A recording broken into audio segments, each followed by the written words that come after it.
감사는 모든 환경을 하나님의 축복으로 바꾸는 언어다.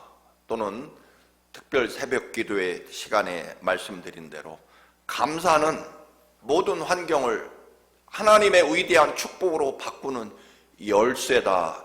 그렇게 말씀을 드렸습니다. 주님은 죽은 지 나흘이 지난 나사로의 무덤에 가셔서 그 무덤에서 통곡하며 슬퍼한 것이 아니라 그 사랑하는 나사로가 죽었구나, 흔히 말하는 대로 통곡하며 눈물 흘린 것이 아니라 오히려 무덤 앞에서 감사의 기도를 드리시게 됩니다. 요한복음 11장 41절, 예수께서 눈을 들어 우러러 보시고, 물론 하나님 아버지 하늘을 향해 우러러 보시고 이르시되, 아버지여 내 말 들으신 것을 감사하나이다라고 감사의 기도를 드립니다. 여러분, 우리가 늘 착각하는 것 중에 하나는 감사라고 하는 것은 기적이 있은 후에 드려지는 것이라고 생각합니다. 아닙니다. 감사가 기적을 만들어내고 감사가 기적을 불러온다는 것입니다. 그래서 감사는 기적을 가져오는, 기적을 창조하는 하나님 나라의 언어라는 것입니다.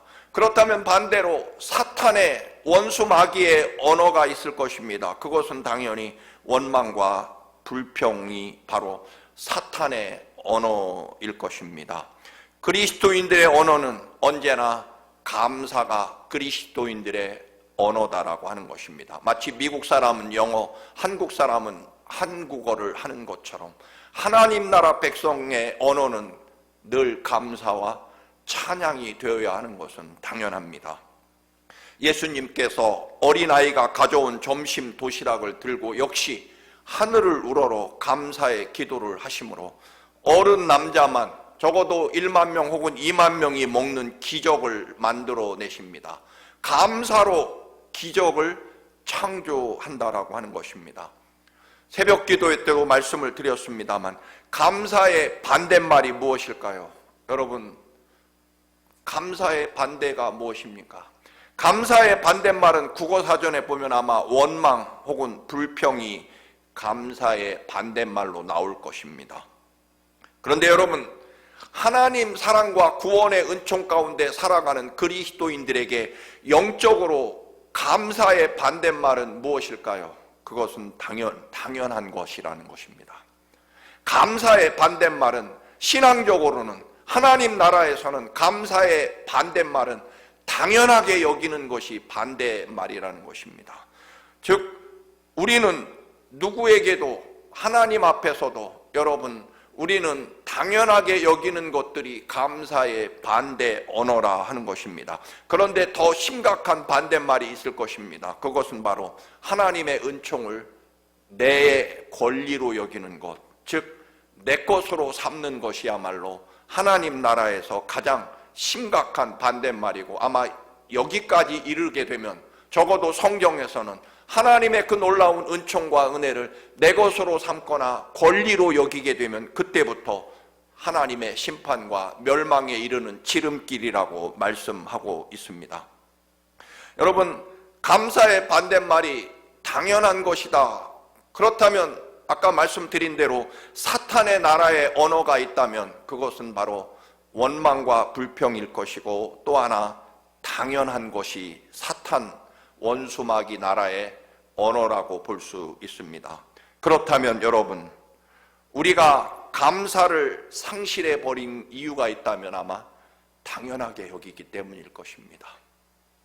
그렇다면 저도 이 말씀을 쓰면서 반성했습니다만, 여러분, 우리가 날마다 밥을 해주는 아내에 대해서 감사한 적이 있을까요? 물론 간혹 있겠지만 늘 대부분은 당연한 것으로 여길 것입니다. 반대로 여러분, 늘 건강하게 일해서 가정을 꾸려가는, 생활비를 가져오는 그런 남편에 대해서 감사한 적이 있을까요? 아마도 보통은 좀 더 많이 벌어오지라고 원망한 적이 더 많을지 모릅니다. 결국 감사라고 하는 것은요, 언제나 찾아내고 발견해내는 것이다. 그리고 없으면 억지로라도 만들어서 감사해야만 감사가 하늘의 축복과 영광을 우리 삶에 가져오게 되고 하늘의 문을 여는 열쇠가 될 것이기 때문에 그렇습니다. 당연한 것에 감사하지 못하지만 여러분, 사실은 우리는요, 당연하게 여기는 것들이 없으면 오히려 우리 삶은 유지하기 어렵고 심지어는 생명이 위태롭기 마련입니다. 예를 들면 매일 아침 변함없이 떠오르는 해에 대해서 우리는 당연히 여깁니다. 그러나 여러분, 해가 오늘 떠오르지 않는다면 이 지구 전체는 멸망하게 될 것입니다. 아침부터 너무나 당연하게 우리는 숨쉬며 맑은 공기를 마시고 살지만, 또는 아침마다 수도꼭지를 틀면 따뜻한 물, 차가운 물이 마음껏 콸콸 쏟아지지만, 또는 우리는 부모님이 계시고 나를 돌보신다는 것, 또는 물론 안경을 쓰긴 하지만 변함없이 하나님의 말씀을 읽을 수 있다는 것, 걸어 다닐 수 있다는 것. 여러분, 그렇죠 집사님? 걸을 수 있다는 것. 여러분, 숨 쉬는 것. 밤에 눈을 감고 아침에 눈을 뜰 수 있다는 것, 일할 수 있다는 것, 사실 이거 당연하게 여기고 감사하지 않지만 이게 없으면 우리는 하루도 살아갈 수 없을 것입니다. 그런데 우리는 또 반대로 여러분, 아주 특별한 것이 있어야 감사하다라고 여기는 경우에 사실 그런 것들은 종종 없어도 되는 것들입니다. 여러분, 돈이 지금보다 훨씬 많았으면 감사할 것이고, 지금보다 더 출세하면 감사할 것 같고, 지금보다 더 건강해지면 감사할 것 같고, 여러분, 지금보다 더 좋은 차나 더 좋은 물건을 갖게 되면 감사할 것 같지만, 그리고 실제로 우리는 그래야만 감사하지만, 여러분, 사실 이런 것들은 오히려 없어도 살아가는데 별로 지장을 주는 것들은 아닙니다. 그런데 우리는 당연하게 여기고 감사조차 하지 않는 그런 것들에 대해서, 그런데 그것은 오히려 없으면 죽는 것들에 대해서 우리는 감사하지 않는다는 것입니다. 이번에 한국에 가서 그 소식을 듣고 깜짝 놀랐습니다만, 같이 공부했던 후배 목사님이 여러분, 꽤 큰 도시에서 정말 큰 교회 담임 목사로 있는 아주 훌륭하고 뛰어난 후배 목사님이십니다. 그런데 갑자기 제가 소식을 들었습니다. 눈이 보이지 않는다는 것입니다. 왜 그러냐라고 물었더니, 여러분, 이 눈꺼풀이 여러분 다치고 나서 이게 스스로 눈꺼풀을 열 수가 없다는 겁니다. 늘 눈이 닫혀 있다 보니까 이게 아무리 애를 써도 이 눈꺼풀이 들려지지 않기 때문에 결국 늘 감겨 있고, 그렇다고 해서 손으로 억지로 여러분 눈꺼풀을 열어서 연다고 해서 될 일이 아닙니다. 결국 눈이 늘 닫혀 있기 때문에 망막이 상하고 결국 시력을 잃게 됩니다. 불과 몇 년 만에.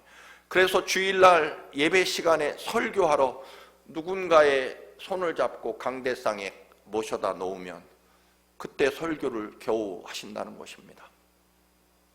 여러분, 제가 잘 아는 아주 똑똑한 후배인데 말이죠, 교회도 참 곤란하게 됐다는 것입니다. 담임 목사로 오셔서 열심히 목회하다가 시력을 잃어버렸는데 나가라고 하실 수도 없고, 여러분, 그래서 결국 목사는 또 목사대로 입장이 참 곤란해서 그 큰 교회가 참 서로 이러지도 못하고 저러지도 못하는 안타까운 지경에 이르렀다라고 하는 소식을 들었습니다. 여러분, 사실 저도 생각조차 못했습니다. 여러분, 눈꺼풀이 아침에 열린다, 또 누가 먼지 하나 들어가면 눈을 깜빡거린다, 이거 여러분 감사한 적 있습니까? 저는 없습니다. 그런데요, 이 눈꺼풀 하나가 흔히 말하는 눈꺼풀 뚜껑이 나도 모르게 열리지 않는 그 일이 얼마나 심각하고 치명적인 일을 초래하는지 저도 이번에 한국에 가서 직접 그 소식을 듣고 안타까워했습니다. 여러분, 눈꺼풀이 열리는 것 당연하다고 여기지만 여러분, 이거 다치니까 여러분, 이거 스스로 눈꺼풀을 열 수 없으니까 얼마나 심각한 문제가 삶에 또는 심지어는 그 큰 교회에 심각한 문제를 발생합니다. 여러분, 우리는 흔히 아이들에게 비싼 운동화를 사주면 아이들이 뛸 듯이 기뻐합니다. 그러나 여러분, 물론 무리한 이야기이겠습니다만 그건 우리들도 마찬가지일 것입니다. 아주 좋은 신발을 구입해서 기분이 좋겠지만 여러분, 우리는 그 운동화를 잘 신고 걸을 수 있는 두 발이 튼튼하다는 걸 감사한 적은 없습니다. 그렇잖아요. 비싼 시계를 손목에 차고 있지만 우리는 그 비싼 시계를 차고 즐거워하지만 실제로 시계를 찰 수 있는 팔목이 여전히 건강하게 붙어 있다는 것에 대해서 감사하기는커녕 당연하게 여기며 살아갑니다. 없으면 어떻게 될까요? 시계는 없다고 해서 뭐 살아가는데 지장이 있는 것은 아니지만 여러분, 늘 너무나도 당연하게 여기는 팔목이 없다면 어떤 일이 벌어질까요? 좋은 생각이라는 잡지에서 읽은 글입니다. 미군 해군 장교로 복무하다가 제대했습니다. 소위 그래도 나는 장교로 근무한 그런 자부심을 가지고 있는 이 파웰이라는 분이 부하들에게 늘 명령하며 지휘관으로 지내다가 제대하고 나서 직장을 마땅히 구하지 못합니다. 그렇다고 내가 장교 출신인데 아무데나 가서 막일을 하기에는 너무나 자존심이 상했습니다. 그러다 보니까 취직을 못하고 생활이 점점 어려워집니다. 하루는 세탁기가 고장이 나서 세탁기를 새로 구입해야 되는데 살 돈이 없었습니다. 그래서 중고 물건 파는 신문을 보고 중고 세탁기를 사러 어느 집을 방문합니다. 집이 대단히 크고 좋은 집이었습니다. 집 안에는 최신식 가구와 최고급 주방기구로 가득 차 있었습니다. 주방에서 중고 세탁기를 꺼내면서 주인 부부와 대화를 하게 됩니다. 여러분, 그런데 이 파웰 씨는 세탁기를 파는 주인에게 이제 넋두리를 시작합니다. 제가 군대 제대를 하고 돈이 떨어져 이렇게 중고 세탁기를 사러 왔습니다. 그런데 여러분, 두 아들 녀석 10살, 8살짜리가 얼마나 개구장이고 말썽을 피는지, 운동화를 하루가 멀다 하고 더럽히고 얼마나 날뛰고 뛰어다니는지, 운동화가 한 달도 못 가서 이렇게 헤어지고, 세탁기에 넣어서 늘 운동화를 빨다 보니까 빨리 운동화가 해지고, 여러분, 세탁기도 그 운동화를 넣고 매일 빨다 보니까 이렇게 금방 고장납니다라고 그렇게 신세한탄을 합니다. 그런데 갑자기 그 얘기를 들은 부인이 눈물을 뚝뚝 흘리더니 방으로 뛰어 들어갑니다. 파웰 씨는 너무나 당황했어요. 내가 무슨 잘못을 했는가. 그러다 그 남편이 사실 이야기를 했다고 합니다. 미안합니다, 파웰 씨. 사실은 우리에게 딸이 하나 있는데 태어나서부터 지금까지 걸어본 적이 없는 지체 장애인 딸입니다. 그래서 그토록 운동화가 매일 떨어지고 더럽히고 세탁기를 망치게 만드는 그렇게 활발하게 뛰어다니는 우리 딸아이의 모습이 본 적이 없어서 그렇게 불쌍해서 그만 아마 울은 것 같습니다. 집에 돌아온 파웰 씨는 현관에 낡고 여전히 더러워지고 또 헤어진 세 켤레 신발을 보았다고 합니다. 그리고 그는 그 문 앞에서 그 더럽혀진 운동화를 붙잡고 통곡하며 회개하고 그리고 감사의 기도를 드렸다고 합니다. 있는 것은 너무나 당연하고 오히려 없는 것에 대해 불평했던 것을 회개하고 운동화가 빨리 망가지고 헤어지는 것을 감사했다고 합니다.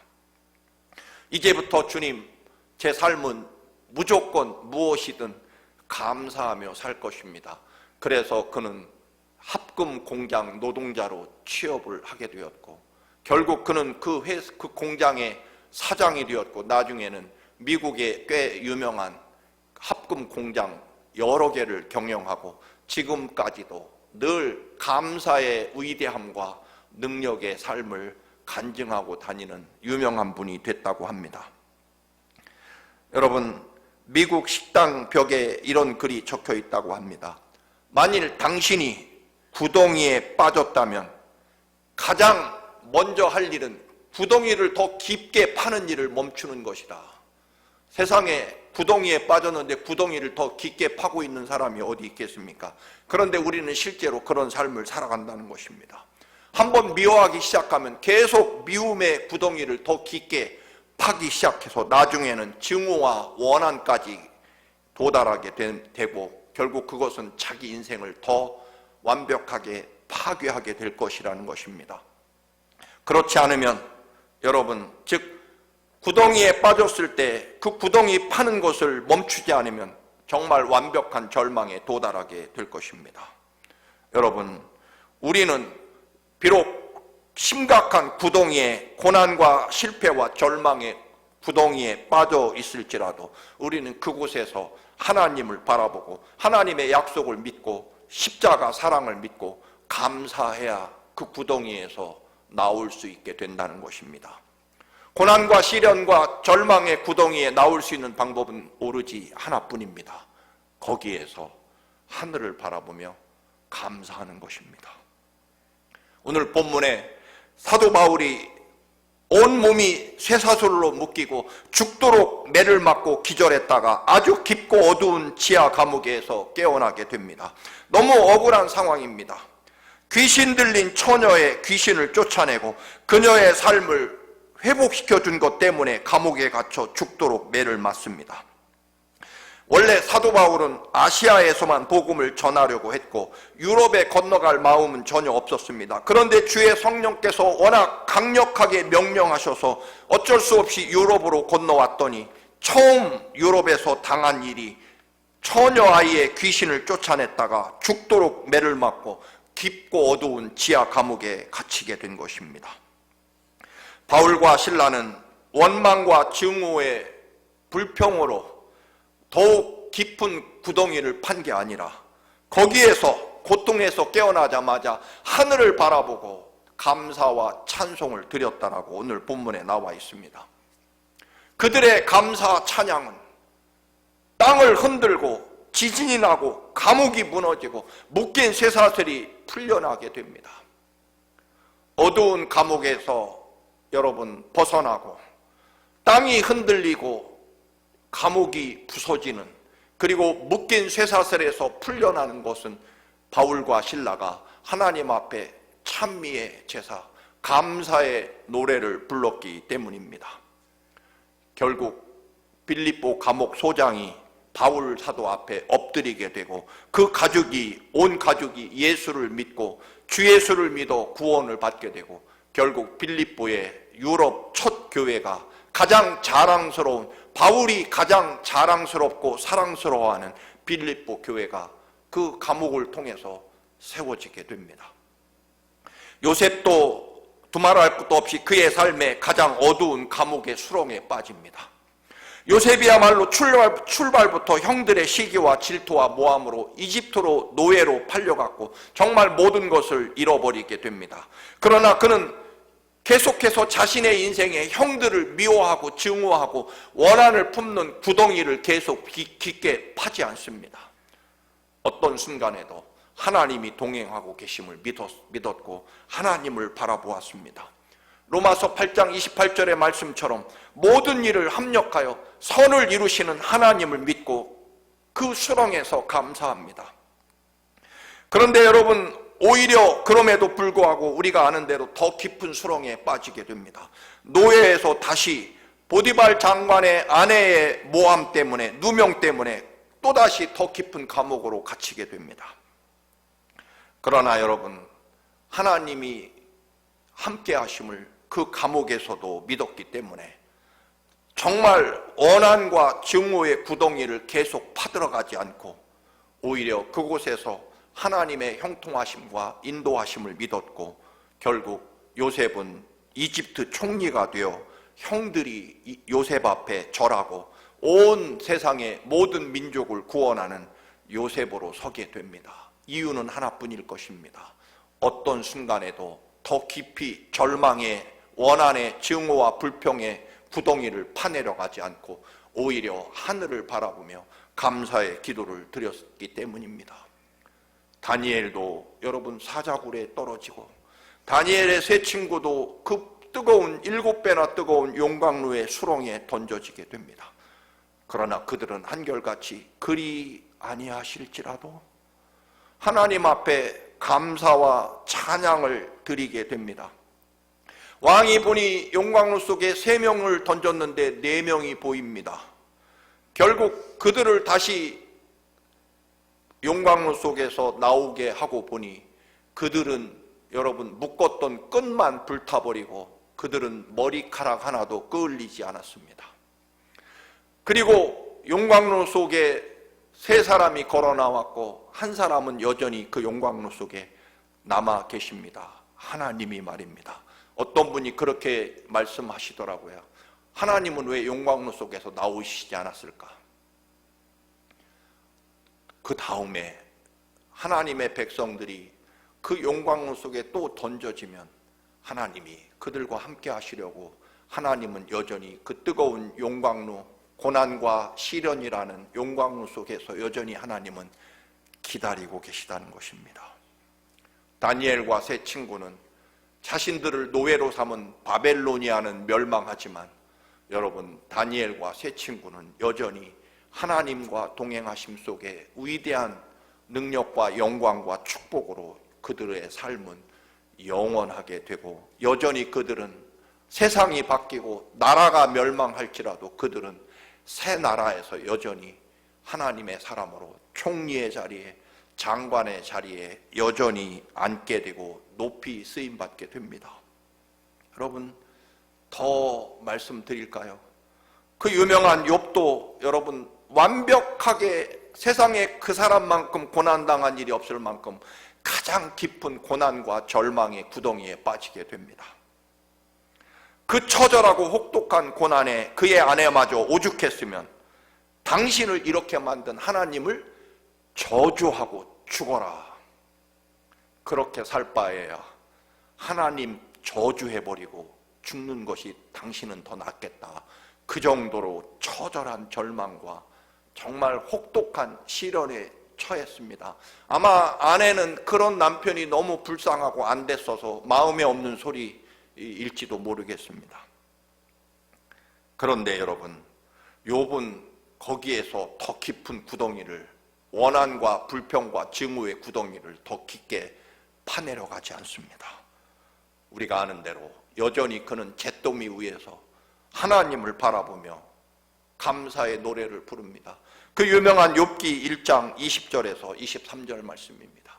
이때 욥은 일어나 슬퍼하며 겉옷을 찢고 머리털을 민 다음 머리를 땅에 대고 엎드려 예배하면서라고 되어 있습니다.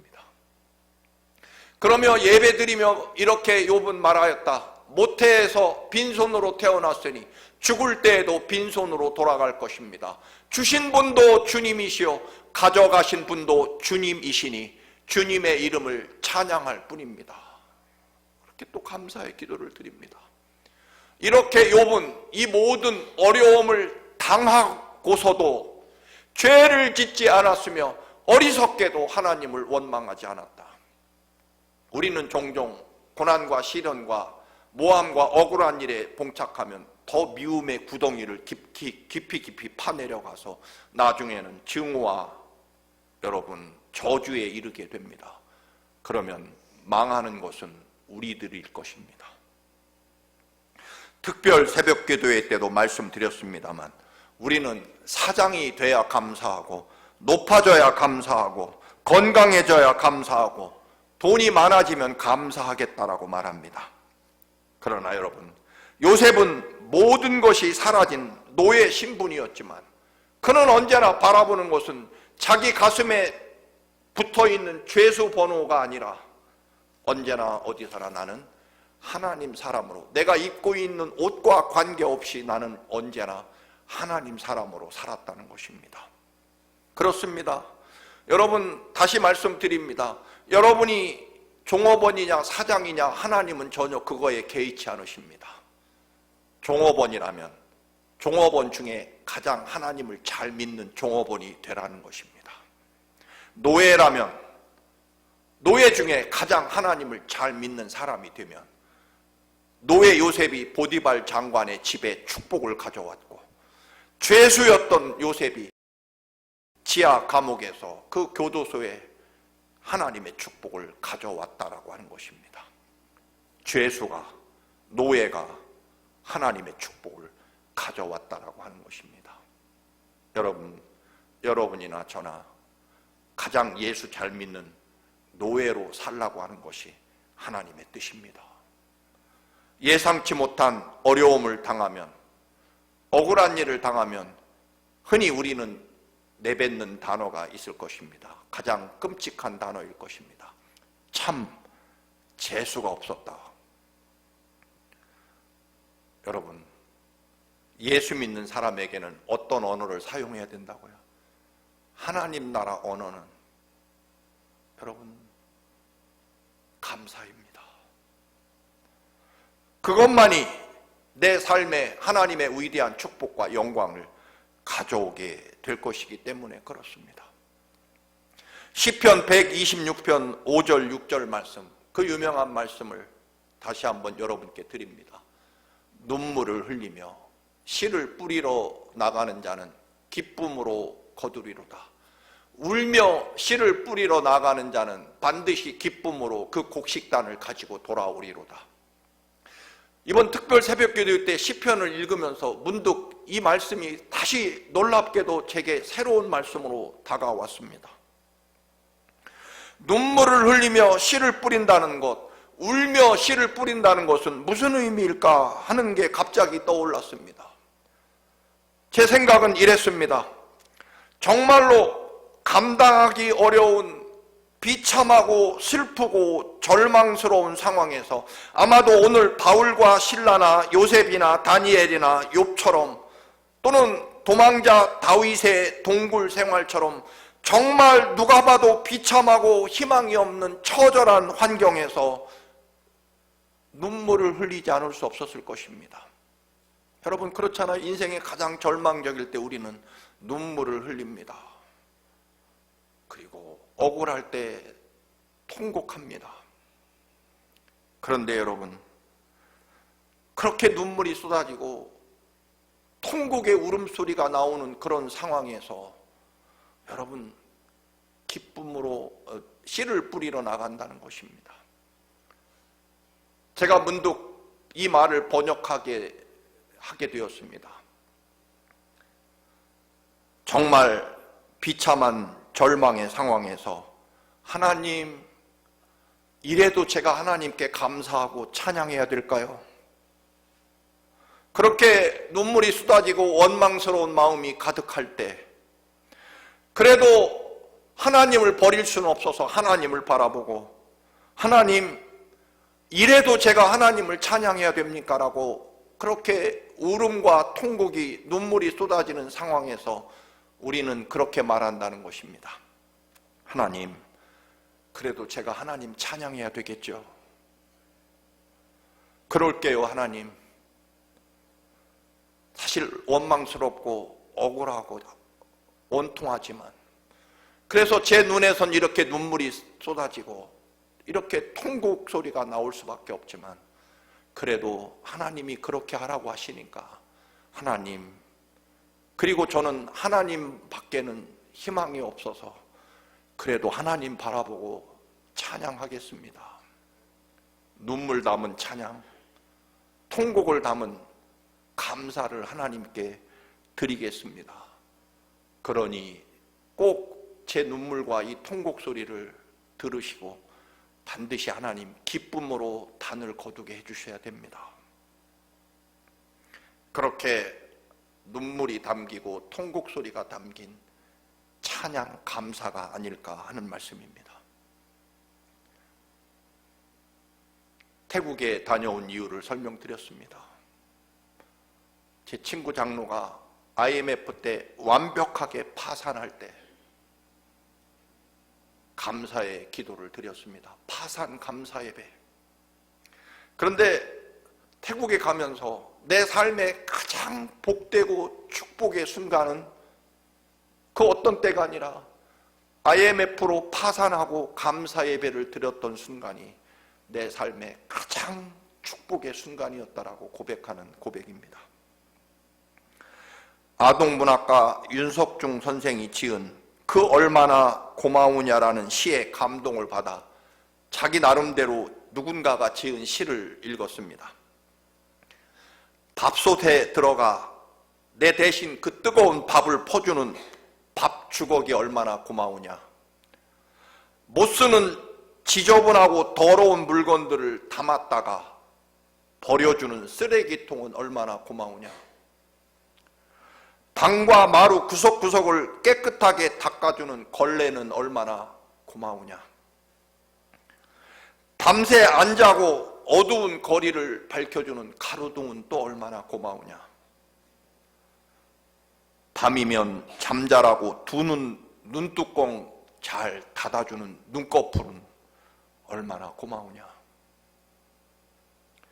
우리의 주어진 삶에 당연함이 아니라 하나하나가 놀라운 기적이며 위대한 감사라는 것입니다.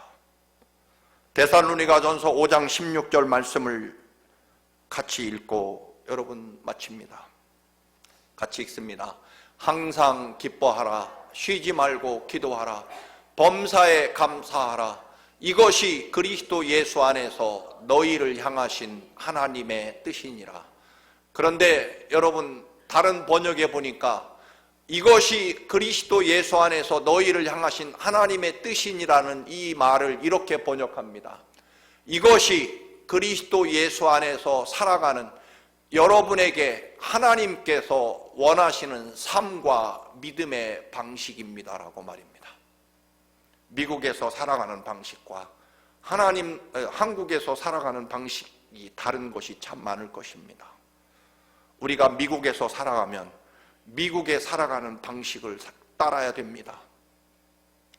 이것이 즉 기쁨과 기도와 그리고 모든 것에 감사하라는 것이 그리스도 안에 살아가는 여러분에게 하나님께서 원하시는 삶과 믿음의 방식이라는 것입니다. 사랑하는 교우 여러분, 감사절을 맞이하여 우리는 반드시 우리의 영혼에 꼭 새겨놓고 영원히 요동치 않고 흔들리지 말아야 될 오직 한 가지 진리는 그 크신 하나님의 은혜입니다. 감사합니다가 여러분이 부를 영원한 노래일 것이며 이 감사의 노래만이 하늘문을 열고 하늘의 축복을 내 삶에 가져오고 그 어떤 순간에도 나를 높이 올리시고 하나님의 거룩한 영광과 은혜의 삶으로 만들어주는 유일한 열쇠임을 기억하시고 여러분 어떤 순간에도 내 삶의 해결책은 내 삶의 희망은 오직 하나님의 은혜 감사임을 고백하시고 승리하시는 여러분의 삶이 되시기를 주님의 이름으로 축원합니다. 아멘. 거룩하신 아버지, 하나님의 그 거룩한 은혜, 십자가에 내 대신 죽으심으로 우리가 살게 된 그 은혜를 어느새 당연함으로 여깁니다. 우리들의 삶에 주어진 모든 것이 하나님의 극히 귀하신 은혜임을 잊어버리고 당연한 것으로 또 내 것으로 삼아버리는 이 교만함을 용서해 주옵시고 언제나 우리가 때로는 눈물과 통곡에 담아 부를 노래에는 하나님 감사합니다. 감사의 노래가 되게 하옵소서. 예수님의 이름으로 기도드립니다. 아멘.